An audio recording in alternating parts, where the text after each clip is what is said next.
Bad people sometimes live easy lives. Good people sometimes die tragic deaths.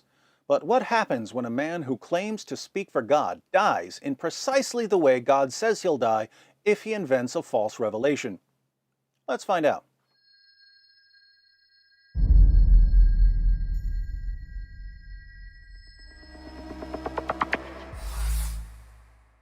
Following his conversion, the Apostle Paul spent about 3 decades preaching the gospel.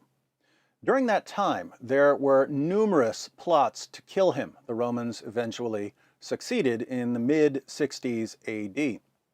Because Paul was a Roman citizen, he was executed by beheading rather than by crucifixion.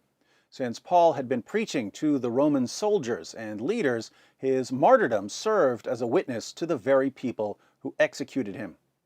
Our word martyr comes from a Greek word meaning witness. So Paul died an honorable death as a martyr. How did Muhammad die? Well, after Muhammad and his followers had attacked the Jewish settlement at Khaybar, a Jewish woman whose father, uncle, and husband had all been slaughtered by Muhammad's followers offered to cook a meal for Muhammad and his companions. And as we all know, if a woman whose family you've just butchered offers to cook you a delicious meal, you say yes. So Muhammad gladly accepted the invitation. The woman poisoned the roasted lamb she was serving. One of Muhammad's companions died from the poison. Muhammad spit the food out and survived, but the poison did some sort of internal damage that led to ongoing medical problems. A few years later, Muhammad complained to the mother of the man who had died from the poison that he could feel the poison killing him too. The History of At-Tabari, Volume 8, page 124. The messenger of God said during the illness from which he died, the mother of Bishr bin al-Bara had come in to visit him. Bishr, at this very moment I feel my aorta being severed because of the food I ate with your son at Khaybar. Muhammad felt his aorta being severed because of the food he ate at Khaybar. He said the same thing to Aisha as he was dying. Sahih al-Bukhari 4428. The Prophet, in his ailment in which he died, used to say, "O Aisha, I still feel the pain caused by the food I ate at Khaybar, and at this time I feel as if my aorta is being cut from that poison." I should point out that the words "as if" are not in the Arabic. Muhammad doesn't say he feels as if his aorta is being severed. He says that he feels his aorta being severed from the poison. Why are these references to Muhammad feeling his aorta being severed significant if we are examining the manner of his death?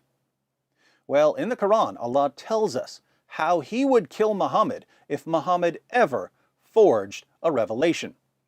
Let's read 3 translations of Surah 69, verses 44 to 46, to see how Allah would kill Muhammad for inventing revelations. Hilali Khan, and if he, Muhammad, had forged a false saying concerning us, we surely should have seized him by his right hand, or with power and might, and then certainly should have cut off his life artery, and in parentheses the translators add, aorta. Pickthall, and if he had invented false sayings concerning us, we assuredly had taken him by the right hand, and then severed his life artery. M.H. Shakir, and if he had fabricated against us some of the sayings, we would certainly have seized him by the right hand, then we would certainly have cut off his aorta. What did Allah say that the penalty would be for fabricating revelations? He said that the penalty would be cutting off Muhammad's aorta. And what did Muhammad himself say that the poison had done to him? He said that it had cut off his aorta. So while Paul died an honorable death as a martyr, Muhammad died a disgraceful death as a false prophet. Given Muhammad's treatment of women, Jews, and followers of Jesus, it's almost poetic that he was killed by a lamb given to him by a Jewish woman, ultimately severing his aorta confirming his status as a false prophet. Humiliations galore.